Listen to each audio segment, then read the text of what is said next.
ఏపీలో మెడికల్ కాలేజీల ఇష్యూపై అధికార ప్రతిపక్షాల మధ్య మాటల యుద్ధం జరుగుతోంది. ఒక్క ఏడాదిలో 17 మెడికల్ కాలేజీలను వైఎస్ జగన్ తీసుకొస్తే కూటమి ప్రభుత్వం ప్రైవేటు పరం చేస్తోందని మండిపడ్డారు వైసీపీ నేత శిల్పా రవి. ఆ మెడికల్ కాలేజీలన్నీ పేరుకే తప్ప లోపలేమీ లేదంటూ కౌంటర్ ఇచ్చారు ఎంపీ బైరెడ్డి శబరి. 17 మెడికల్ కాలేజీలు ఒకే సంవత్సరంలో తీసుకొచ్చిన ఘనత జగన్మోహన్ రెడ్డి గారిది అయితే, దాంట్లో 5 కాలేజీలు ప్రారంభించి ఇంకొక 5 కాలేజీలు ప్రారంభించే దశకి తీసుకొచ్చినటువంటి ఘనత జగన్మోహన్ రెడ్డి గారిది అయితే, మీరేం చేసినారు? 5తో సరిపెట్టి మిగతావన్నీ ఈనాటికి ప్రారంభించలేనటువంటి పరిస్థితి.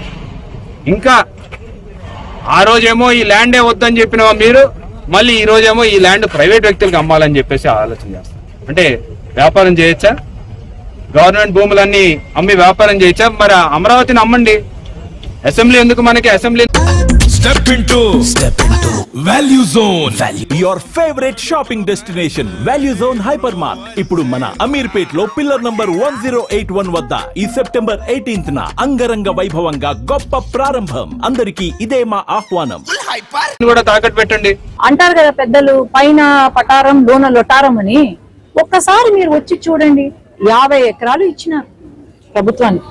50 ఎకరాలు ఒక మెడికల్ కాలేజీకి ఇచ్చినప్పుడు మరి నిన్న సూపర్ స్పెషాలిటీకి జనరల్ హాస్పిటల్ కి తేడా తెలియని అప్పుడు ముఖ్యమంత్రి గారు అంటారు ప్రతి కాలేజీకి హాస్పిటల్ పెట్టాము అని అంటారు. అయ్యా జగన్మోహన్ గారు అట్లాగే శిల్పా రవి గారు వచ్చి హాస్పిటల్ ఎక్కడ ఉందో చూపించండి.